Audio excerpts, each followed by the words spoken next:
এই বছর সবাই 30টা রোজা রাখলো, আমার হলো 29টা রোজা। আসসালামু আলাইকুম, কেমন আছেন সবাই? আলহামদুলিল্লাহ, আমি ভালো আছি। প্রিয় মানুষদেরকে ছেড়ে চলে যাচ্ছি আমার আরও বেশি আপন কাছের ভালোবাসার প্রিয় মানুষের কাছে, যার কাছে থাকলে মানসিক শান্তি পাই, নিজেকে পরিপূর্ণ লাগে। লাগেজগুলো বুকিংয়ে দিয়ে ইমিগ্রেশন শেষ করে চলে যাচ্ছি 10 নম্বর গেটে। আগে যখন বিমানে উঠি নাই তখন ভাবতাম কত না সুখের বিমানে যাওয়া। এখন বুঝতেছি কত সুখ। কার কাছে কেমন লাগে জানি না, তবে আমার কাছে প্যারা লাগে। প্যারা কেন লাগে বললাম, এত চেকিং, লং টাইম আমি জার্নি করতে পারিনি। যাই হোক, চেকিং শেষ করে চলে আসছি ওয়েটিং রুমে। বিমানের জন্য ওয়েট করতেছি। এই তো আমাদের বিমান চলে আসছে। এই বিমান দিয়ে যাব মুম্বাই, ওইখানে 5 ঘন্টা ট্রানজিট। জীবনটা একবারে তেজপাতা হয়ে যাবে। এই বিমানে করে যাত্রী নিয়ে আসছে, যাত্রী নামায় এখন জিনিসপত্র নামাচ্ছে। আমিও উঠে পড়েছি বিমানে। কেবিন খুব বয়স্ক লোকটার লাগেজ উপরে উঠাই দিচ্ছে আর বক্সটা ঠিক করে লাগাচ্ছে, সব কিছু ঠিকঠাক আছে কি না। আমি নিজেই স্ন্যাপ ভিডিও নিতেছিলাম, সবাই নিতেছিল। স্ন্যাপ ভিডিও নিতে আমি মুম্বাই চলে আসি। একটু পরপর শুধু চেকিং, ইমিগ্রেশন, কতবার যে চেকিং করে। এই জন্যই বলেছিলাম যে আমার একেবারেই বিমান জার্নি ভালো লাগে না। ইমিগ্রেশন শেষ করে চলে যাচ্ছি মুম্বাই এয়ারপোর্টের ভিতরে। এয়ারপোর্টে উঠতে দেখি যে চোখে পড়লো কতগুলো মূর্তি। আমি ভাবতেছিলাম এইগুলো এখানে কি করে। যাই হোক, এটা ওদের ব্যাপার। তাছাড়া মুম্বাই এয়ারপোর্ট অনেক বেশি সুন্দর। হাঁটার মধ্যে কিছু ভিডিও ক্লিপ নিয়ে নিলাম। এক একটা ব্র্যান্ড জিনিসপত্র যা কেনার সামর্থ্য আমার নেই, অনেক বেশি দাম। আর আমার কাছে টাকাও ছিল না, রিয়াল ছিল বাট রুপি নেই। আর এখানে রিয়াল চলে না। সারাদিন রোজা রেখে জার্নি করে ইফতারে যদি পানিও না খেতে পারি কেমন লাগবে?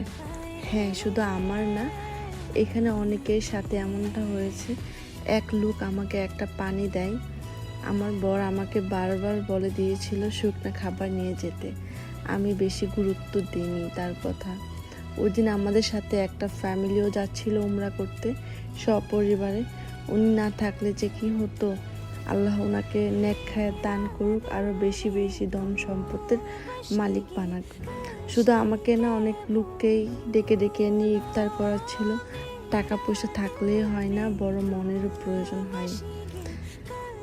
এই দুজনের সাথে আমার খুব ভালো সময় কাটিয়েছিলাম। আঙ্কেলের ওয়াইফ আর মেয়ে। এদিকে ইফতারের সময় হয়ে গিয়েছে। মুম্বাই এয়ারপোর্টেই মেঝেতে বসেই সবাই ইফতার করতেছিল। আঙ্কেল সবাইকে ডাকতেছিল যে আসো, কে কে রোজা আসো, সবাই ইফতার করো। এখানে বসা যে হেরাম পড়া লোকটা, উনি সে আঙ্কেলটা অনেক ভালো একজন মানুষ। আল্লাহ ওনাকে অনেক বছর বাঁচিয়ে রাখুক, নেক খায়ের দান করুক। ইফতার শেষ করে আমরা চলে যাই নামাজে। ওইখানে আমরা মাগরিব এশা পড়ে তারপর এক ভদ্রলোক এসে আঙ্কেলকে বলতেছিল আমাকে কিছু খাবার দিন।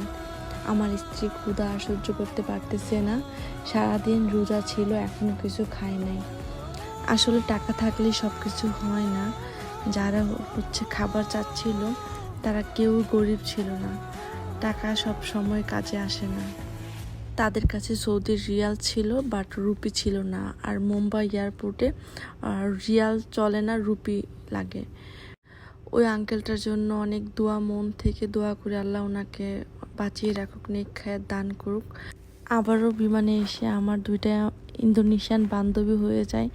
তাদের সাথে গল্প করতে করতে অনেক ভালো সময় পার করেছি। এই তো চলে আসি জেদ্দা এয়ারপোর্ট, সৌদি আরবে। এখানে বেল্টে অপেক্ষা করতেছি আমার লাগেজের জন্য। ওইদিকে আমার হাজব্যান্ড এসে আমাকে বারবার ফোন দিচ্ছিল কখন আসবো। এই তো অন্তিম মুহূর্ত, যার সাথে 28 দিন পরে আবারও দেখা হলো আল্লাহর রহমতে। সবাই ভালো থাকবেন, সুস্থ থাকবেন। আমার ভিডিওটা বেশি বেশি করে দেখবেন, শেয়ার করে দিবেন। আল্লাহ হাফিজ, আসসালামু আলাইকুম, টাটা।